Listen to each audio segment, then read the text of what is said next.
Hi guys, it's me again.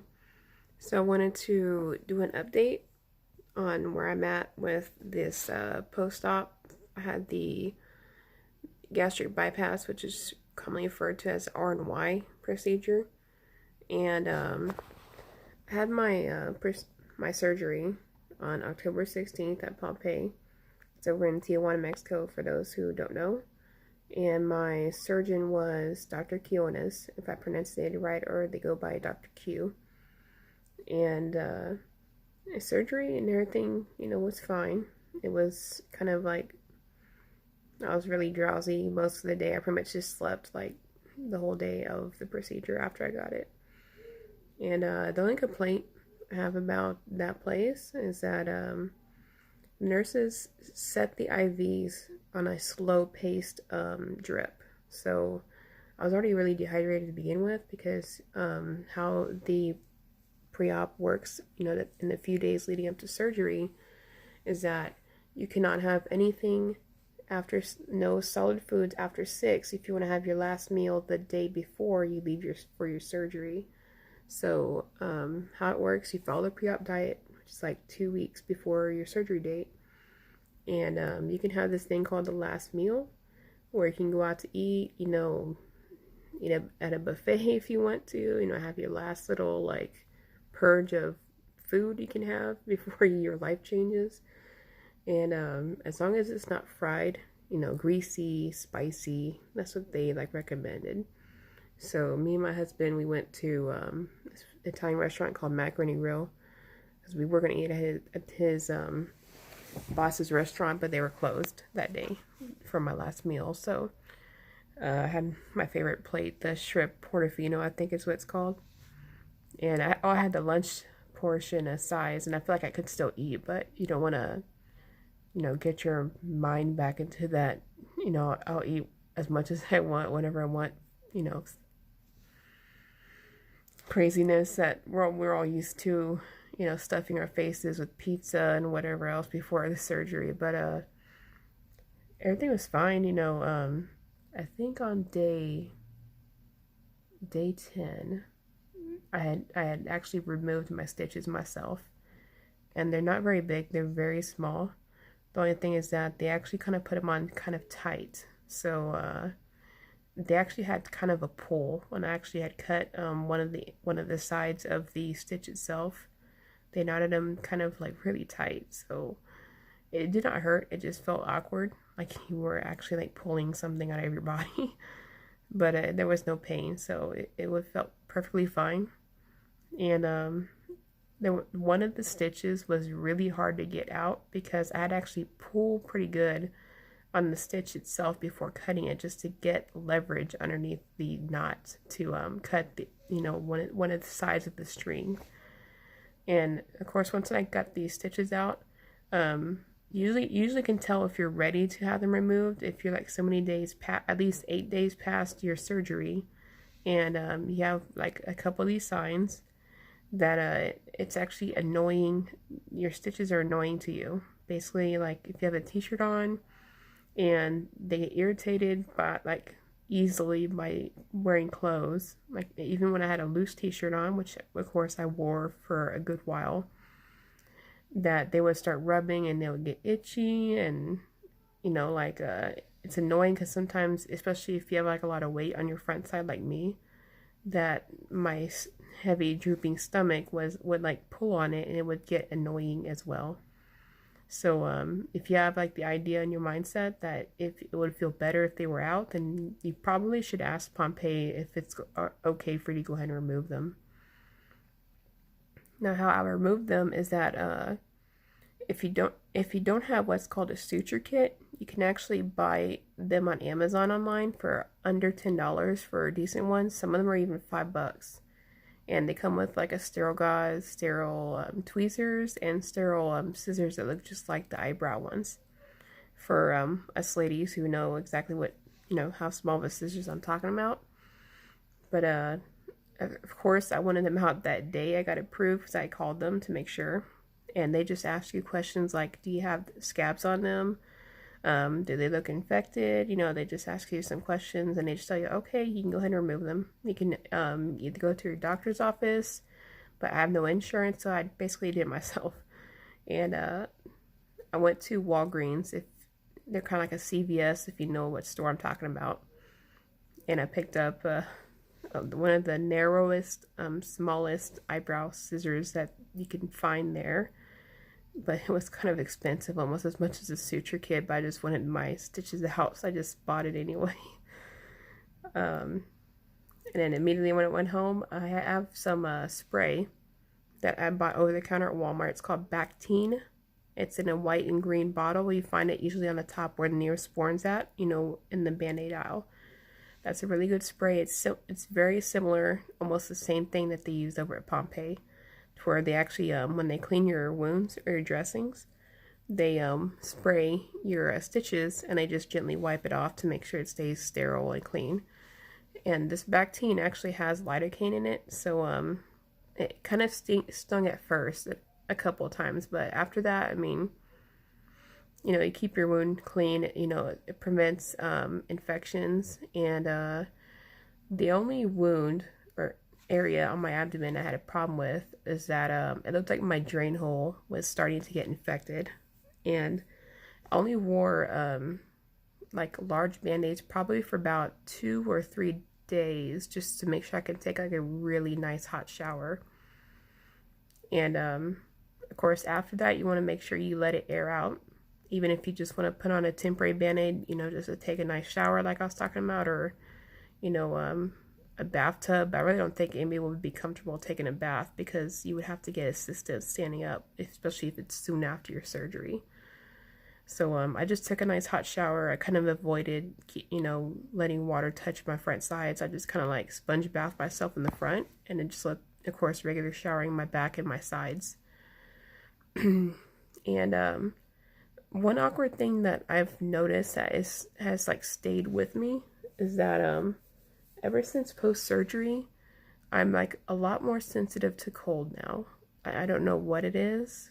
I normally could wear flip-flops and a tank outside if it's 50 or 40s. And now it's just freezing all the time. And in my room, which is kind of like messy, but you see that I have my radiator heater over there. And of course I'm wearing my fleece. Actually, it's actually one size smaller than what I started with on surgery. So I actually dropped from a 3X to a 2X. And about the freeziness, I can't really explain. I mean, I haven't dropped that much weight since post-op, which I'm about to get into. But even sometimes like my fingernails like start turning purple and I feel so cold. And a real big problem my folks have with this house is that they always keep it super cold even during the winter time inside. So it just makes everything worse. So I just kind of stay like this, like I'm ready to go outside on a walk or something. And they keep it at 66 degrees Fahrenheit on the thermostat, and it's like 50 or 40 out, so it's terrible. That's why I got this radiator heater over here, and it works perfectly fine. I've had it for 3-4 years now. And as far as the pain, if you're wondering, I'm almost, I would say, but 70% fine right now. Like sometimes I'll get an ache, like somewhere in my abdomen, like it might be over here where my stomach's at, or it might even be over here, or it could even be both spots, and then maybe down here on the lower side of my abdomen. But I have 2 hernias on my abdomen, and they are both from previous surgeries. They're not incisional. Well, one is incisional, the other one isn't. Because when I was pregnant with my daughter, I had somehow developed a hernia on the lower left quadrant area of my abdomen. And it was in plain sight of my surgery video, which, yes, you can get a copy of your operation video or surgery video, I know whatever term you're going to use. And if you don't have a flash drive to bring with you to Pompeii, it's fine. Just tell them that you would like to get a copy of your surgery video. They will tell you that's fine. You know, it's just a $10 fee. They get you a flash drive, which, by the way, it's actually really nice. Unless if I was just lucky. It's like almost like one of those aluminum looking flash drives. It's a really great quality. The video has no audio, of course, and I could not see my face because on the surgery instruments you can only see probably about 4 inches from the camera. So I barely saw like a couple of hands from the surgeon, and then they kept on reinserting the instruments when they were getting prepped and started. And what was weird is that on my smaller hernia, which is like right above my belly button, it was from my gallbladder surgery almost a decade ago. And it had like some fat tissue stuck in it, like strangulated in it, and actually had like a web attached to the rest of my body. So they actually had cut the web off and cut the fat out of my hernia, but they didn't do anything to the hernia, so it's still there, but at least there's no pressure anymore on that hernia, so it feels a little bit better. And as far as hernias and gallbladder removal, they are optional. The only thing is that they're extra charges. I think it's like $500 for gallbladder removal and $500 for each hernia repair. And there was a lady there that had all three done: her bariatric surgery, her gallbladder removal, and a hernia repair. And she basically said this morning that she's doing really good.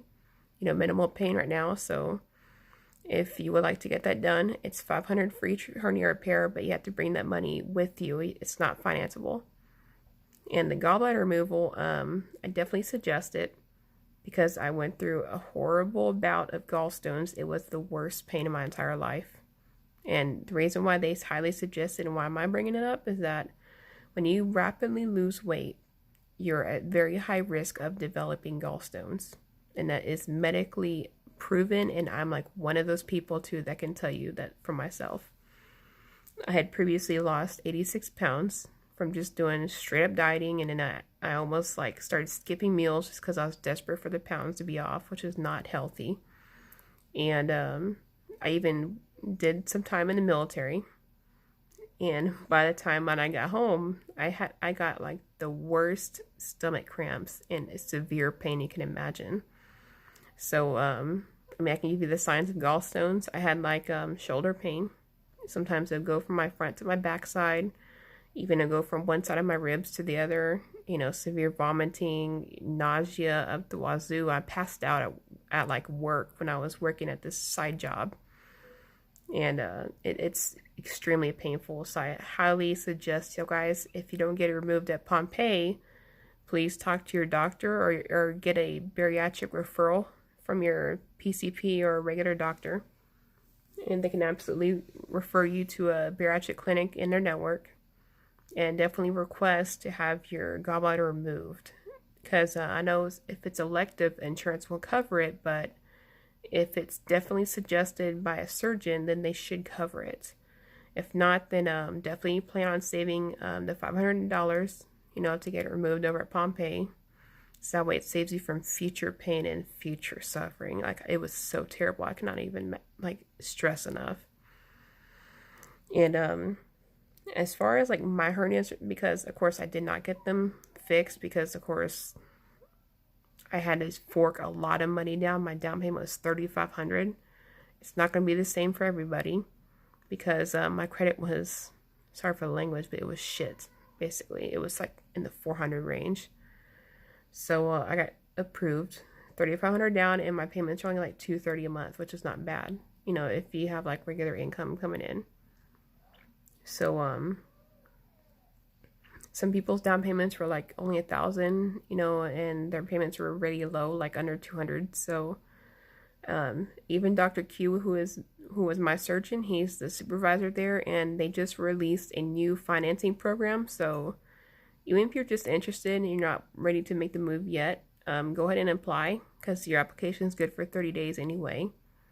And the process of booking the surgery is that you go ahead and get approved. You get your financing approval because they have to screen you to make sure you're eligible for surgery because not everybody gets approved. Especially if your BMI is like so many, so high. They have a separate charge for that.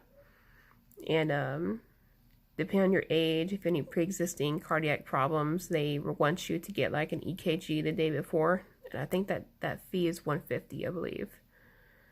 And once you do get everything scheduled, if you don't need any, special testing done before surgery, they go ahead and put your name on a list. And to confirm your spot, you'll need to buy your airplane tickets. And then they have you email, I believe it's contact@pompeii.com.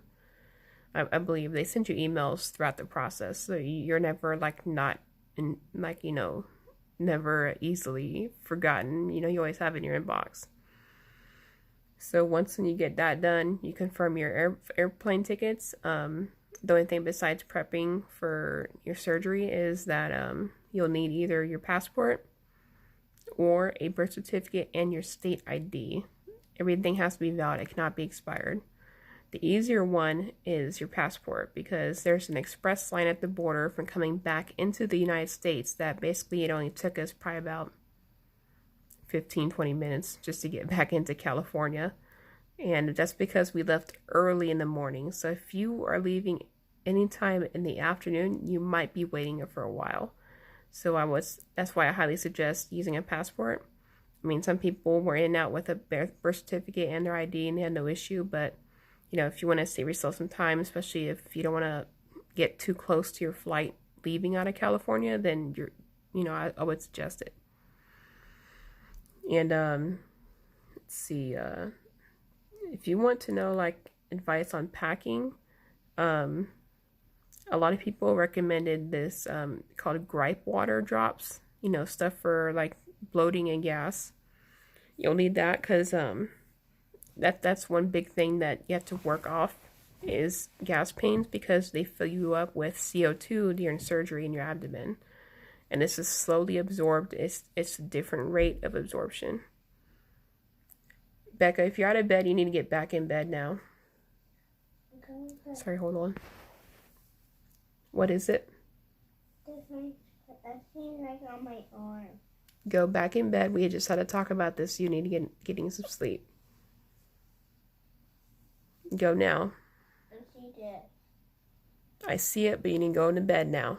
It's green. Go to bed, Becca. It's because of your undershirt. Now go to bed. Now. Sorry. Close my door.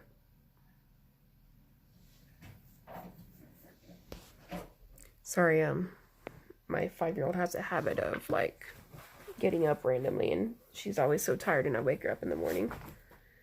But as far as the packing stuff, they highly recommend gripe water because it's so liquid and it's just drops. They said that really helps out with the gas. It helps kind of like ease it somewhat. The thing that I used, so I'm gonna get a drink of my juice because my mouth is getting kind of dry.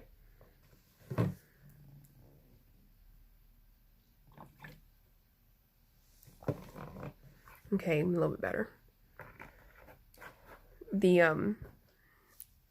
I would say it's better to, if you want to bring anything to prep with you post-op for like nausea, the gas, I would highly suggest liquids, because if you try to get a chewable tablet and you just had surgery, you don't want to risk something getting stuck in your staples, which is, it's a complication, it's less likely, but you want to make sure anything you take, even vitamins, is like totally dissolvable or it's a liquid. Now, Pompeii does give you a med pack, which has all your post-op medicines in it. Most of it is liquid, like the antibiotic. They have like a nausea liquid, which is for like gastritis, if you ever have it. They do give you 2 pills. I do not recommend the pain pill because it's an NSAID. Now, that's a non-steroid anti-inflammatory drug that's not recommended for anything gastro-related because it can cause, abdominal cramping, even like ulcer problems. So I would recommend not taking it. Like, I would say bring some Tylenol with you because that would be better, especially if it's the fast dissolvable ones, or if you have chewables, anything like that. Tylenol I definitely recommend. Like, it helped me out a lot post-op when I got home. Now, the pill that they recommend you to take is a like a Mexican version of omeprazole. That's pretty much like Prozac OTC. I believe is the same over-the-counter ingredient. So if you want to go ahead and take it, you can. I mean, you paid for it, so the separate cost for your medication, which is not included in the down payment, is $50 for your meds. So I highly suggest getting it. You might not use all of it because somebody had mentioned the antibiotic is kind of a very low dose for an adult. So I mean, it's up to you if you want to get evaluated by your doctor when you come back. And I would say it was easy taking my meds. The only capsule is the stomach acid one, which is the omeprazole. If you have your own, ranitidine or anything at home that you want to take and you're okay with taking it, then that's fine. You can replace it with it. Just take the same regimen or call your doctor's office. You'd rather ask than, be safe than sorry. Now, as far as the other packing, you're probably not going to be like changing clothes that much. I would say I was in the hospital for 2 days. Then I went to the Holiday Inn for my last 2 days. Then I got up like at 4 or I think it was 4 something. I think so. It was 4 something, but I got everything ready the night before and I went to sleep. Took my one last shower before leaving the hotel, and then I waited downstairs until Pompeii picked me up. I think it was super early, like at 4:30 or something. It was so early. They pick you up in a group with somebody else who has the same flights as you, probably. And we got to the airport pretty early. And the thing about airports too, what I can bring up now, is that when you're flying back home, ask for wheelchair assistance. So you want to do that much walking, because airports, they have courtesy employees that will actually take you from check-in to gate. So that way you want to do much walking. Like I thought I probably was going to take my duffel bag as a carry-on, because it was not that big. It was probably like a regular small duffel bag, and I was not going to like haul that thing around the airport. It's technically not that much, but I don't want to stress myself, if you know. Sorry, I have a habit of my mouth getting dry. But packing, you might be kind of like crampy on and off. So I would say, dress in something very comfortable, even if it was just pajamas while you're in the hotel. I mean, who cares? I pretty much wore that my 2 days I was there. It was nice and comfortable. How my body was when I was in the hotel is that for a few hours I would lay in bed while watching TV, and I would get up probably for about 10, 15, 20 minutes to go walk around, even if it was just in the hotel room. I would pace myself, around the room, do a few laps, and then rest. And then sometimes my buttocks would hurt being in the bed for so long, or I would just feel annoyed, so I would get up. I would do another few more laps, and I would sit in the office chair, because they over at the Holiday Inn there, they have this little desk with this little spinny chair. So I pretty much sat in it, and I was comfortable sitting upright. It just depends on how you heal, how your body reacts. How much pain you have. I would just alternate between bed and desk. So, and then it worked. The room I got had 2 beds. I went solo by myself. And I used all the extra pillows from the other bed that was not being used to help kind of like, prop myself up laying down in bed. And it worked. Their pillows were very comfortable. They're like feathered ones, so it was nice and soft to sleep on. And I did start noticing my sensitivity to cold. What's in the AC would kick on there.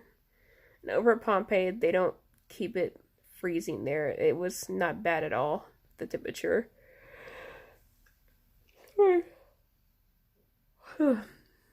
I've been up since 5 o'clock this morning.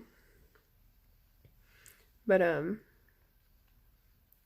It was only a little bit noisy because the Holiday Inn is right next to this major road, so you always hear these cars and sometimes sirens at night from the police. Yeah, there. And room service only came once the day I was, or the day before leaving that afternoon, and they were pretty nice. They just come in, of course, change your like fix your sheets, your pillows, and clean your bathroom. I mean, they kept it nice and clean there. They do have water bottles there, so I would recommend always having something with you to drink at all times. I have this this I definitely recommend. That's not what's actually in there. I actually have diet green tea in here right now, which is a little bit sweeter than this cranberry, but the cran mango tasted really good, and it's only 5 calories, 1 gram of sugar. Let me see the nutrition facts I can show you guys. You might have to pause it, but this thing sucks at zooming in. I'll have to tell you. 5 calories per 8 ounce. Zero fat, of course. Sodium's only 30 milligrams, which is 1%, not much. Total sugars is 1 gram per 8 ounces, and it's got zero added sugars, zero protein, but 18 milligrams of vitamin C. So, it's not bad. And my traveling back to the U.S., I had Frontier returning. My plane ticket was only $250 something round trip, but Frontier, if you go with them, you have to pay a $50 either carry-on or checked bag fee per bag, so they don't give you an allowance. And they actually lost my duffel bag that had my meds in it and my Beats headphones. I was so angry because they helped me they had a wheelchair waiting for me.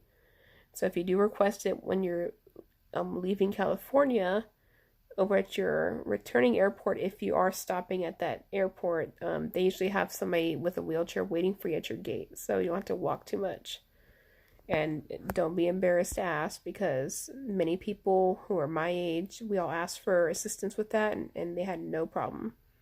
I even gave my guy a tip because they had lost my baggage, so I had to be pushed additional upstairs on the elevator, luckily. And I was just not having it. I was cramping, my back was hurting because the wheelchairs are not that comfortable if you have to sit straight up all the time.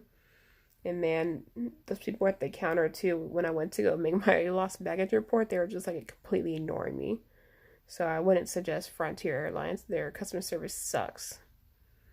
And I eventually got my baggage like a day after, and luckily my folks at home had these over-the-counter narcotic pills, and I took only one once a day. That's all I needed it for, and it helped out a lot with the gas pains, of course, because it's like the strongest prescribed meds.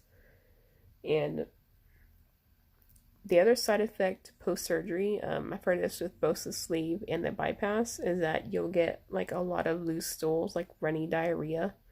And of course, you'll be expelling a lot of gas out. So if you feel like you need to pass some air, do not trust the air. Like, always go to the bathroom, take your time, sit on the toilet, and just never trust a fart, because you will crap your pants. But I would say that's pretty much it for the process. The diarrhea finally stopped. I had my procedure on the 16th of October. I flew back on the 20th, and today's Halloween. So happy Halloween if y'all are following me. I'm having a problem trying to stay hydrated because, of course, my stomach is very small. I had the RNY bypass. So I pretty much just keep something on me at all times. It's winter. Well, almost like winter weather. It's been in the 30s the past several days. So I pretty much just keep myself a big giant container of whatever I want to drink. And Pompeii recommended 64 ounces every day. So no matter what I'm doing, if it's not sleeping, or if I'm not too busy, I always keep it on me. Even on errands, everywhere I go, I always have this thing with me. So you can invest maybe in a couple of nice large size koozie cups. Just take it with you, drink whatever you want you're allowed to drink. have to stay away from stuff that's high in carbs. So I have sugar-free Jello, which is like 10 or 30 calories per cup. It's one of those. But there was sugar-free chocolate pudding and sugar-free Jello. That's what I had after I finished the liquid part. I think they allow you to eat that during the liquids too. But you have to make sure the Jello, chew it down to like a slurry before swallowing it.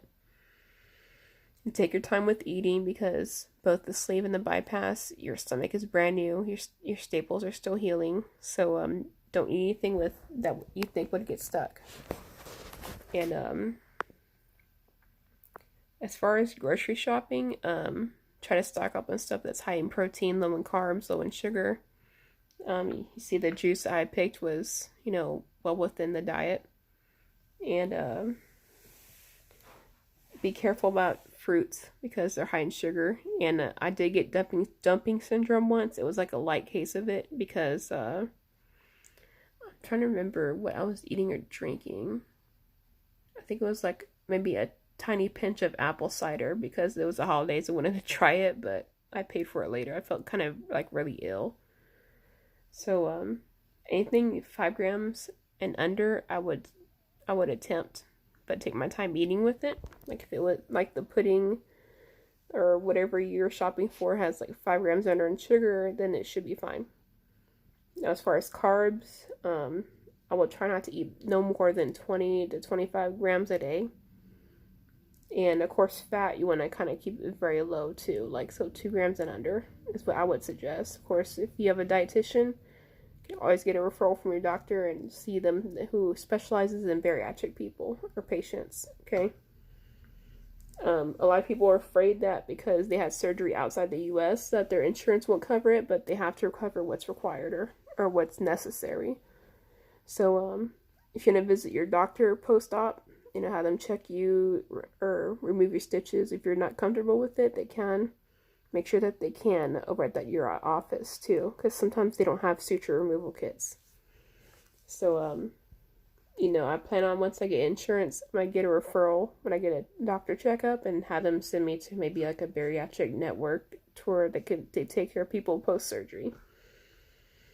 And as far as vitamins, I'm taking liquid Centrum, and that kind of makes my stomach a little queasy after I drink it because it has 5% alcohol in it. So I might change it to a chewable vitamin here really soon.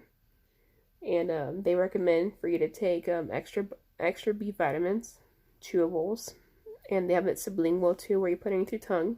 It's totally dissolvable. There's bariatric vitamins on Amazon. Amazon does carry high protein snacks, low carbs, so you can shop around, but you have to make sure you don't try to advance too fast on your diet because they call you week by week to let you know what you can eat. So they're very professional, that place is. And right now I'm eating scrambled eggs. I'm like week 3 right now. Sorry, my butt's hurting because I've been sitting on this chair for a while. I just got back from taking my daughter out to trick or treat about an hour and a half ago. So I wanted to relax. I didn't want to overdo my body. And there's a lot of snacks up there that would be friendly to bariatric patients. Baby food, I went looking at some of it today because I can eat that. You can also eat anything you can blend that's appropriate. If you have questions, just call Pompeii. I've been thinking about eating some, soft carrots, but, again, just be careful about the nutrition facts. You have to be very strict on yourself. And I have gotten cravings to eat junk food or eat large, regular portion foods because I helped cook for my parents today and I made them enchiladas. So it kind of was kind of tempting to eat some of it. But if your family makes your favorite soup, some people said that they actually drink the liquid, like the broth part of the soup. They didn't, of course, you're not supposed to eat solids if your stomach's not ready yet. But of course, stay away from spicy stuff. They said I can have vegetables if I want, into a blended puree, almost like an applesauce consistency, but as long as there's no seeds in it. So I can't eat okra, which is my favorite vegetable. And by the way, it's actually a very good source of fiber, and it's very low in like the carbohydrates. And you just research your favorite foods to give you some time to plan. Um, there's a lot of 20-gram protein drink bottles. I know Pure Protein and something else they recommended, but if you're still iffy about doing the surgery with Pompeii, they have a surgery Facebook group. Do not join the uncensored because I heard it's entirely full of BS people who never had the surgery that just slam the hospital all the time. But it's the bariatric Facebook group for Pompeii. It's ran by Dr. Q. He's like the administrator on there, and if any questions, just answer him on there, and I'm on there too. So I never plan on leaving that group unless I get kicked out, which of course probably will not happen. But if you have any questions, I'll try to answer them down here. If not, ask them on the Facebook group. It's completely free to join. You just have to submit a request, and then of course, like any group, you get approval. And knowledge is power. So research yourself, research your procedure, get as much information as you can, and this bypass thing is not easy. It's a complete lifestyle, adaptation. And I only took 4 bites of scrambled eggs and I was full. It went down easy as long as I had like gravy with it. Of course, you have to chew 20 plus times, make it into a smooth consistency. And how I eat like maybe I would say probably about, my bites are really small, like about that much. I'll take 1 bite at a time, maybe drink some of this juice, wait a few minutes, and then I'll take another bite if I'm able to. And I have like 0 nausea right now. My pain's very minimal today. I'm surprised because sometimes, I think the other day I was really achy, probably because I twisted my abdomen too much by doing stuff around the house like this. You want to take it easy, don't overdo it. I've had my husband get thirsty again. I've had my husband do stuff for me to help out. I hope my stupid juice was not leaking, was it? Only a little bit. Stupid cap was not tight. This is what's actually in here, not the cranberry stuff, is I think it's Lipton Diet Green Tea. It sits well with my stomach. It has a nice sweet flavor. It's not like disgusting. And it's like the citrus flavored version. I was going to see if they had the peach tea, like a diet version of that, because I love that peach tea. But they're always sold out at the Walmart I go to, so I might have to go to like a Plus store or an H-E-B Plus or something. Or a Walmart Supercenter, they call it. So if you have any questions, feel free to join their group. It's completely free. You can ask whatever you want, even no matter how stupid you think it is. It's better to ask. I'll basically sum it up. The worst thing you can do is have unanswered questions. Just get out there, get your information, research. And if you're still unsure, take your time planning it, because it's not something easy to do post-op, because I'm completely changing my diet. The only problem I have consistently right now is that I feel like I'm not drinking enough water, and my skin, I'll show you my hand, you kind of see it looks like it's sucked dry. It feels dry like all the time. See my finger tip right here? That's what it looks like. It's so dry. Even my arms and legs feel so dry. So I might actually go and maybe if I have money soon, I'll order myself a IV fluid bag to come to the house, because there's services like that in my town. It's called Thrive Hydration. It used to be called Drip Drive. So if you have like services like that, they're good. I think the IV bag is like $140, $150, but hell, I don't have insurance, so it's cheaper to get it myself than going to the hospital and getting charged thousands. But that's pretty much it right now. Just make sure you stay hydrated, get up, do at least one activity a day where you're walking around, even if it's just in the house. And especially be prepared if you have your surgery during the hottest part of the year, because it's the winter time and I still feel like I'm not drinking enough. My mouth is always dry. Even last night, I woke up, my eyelids were like stuck to my eyeballs. I was so dehydrated. I went downstairs, drank some of this green tea, and I felt better like within 30 minutes. So and when you do get a chance to eat, like I'm able to eat scrambled eggs, add some salt to it, because that would help you retain water. That's the mineral that keeps water in your body. And don't be in a rush to keep weighing every day. I'm consistently losing weight. I lost 20 pounds. I got back on the 20th, so I've lost weight. Let's say it's the 31st, so you do the math. And I definitely see it in my face. No stupid double chin. I already went down one t-shirt size. I don't know what my pant size are, but they are very baggy right now. And I have more energy. You get better every day. Like I get better 10% every day that goes by, so I'm getting there. And I'm a stomach sleeper usually before surgery, but I'm not going to attempt doing that right now because I want to irritate my stomach. So if I sleep on my side, I just kind of have my stomach propped up by a pillow or blanket. But and I have that waistband thing for my stomach, and that sometimes helps too. So whatever works out for you. If you have a question, just buzz me below.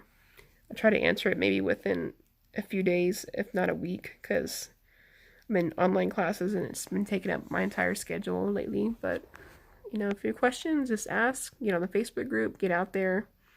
And thank you for watching this video. I know it's kind of long, but I didn't do an update yet. So bye guys, and happy Halloween.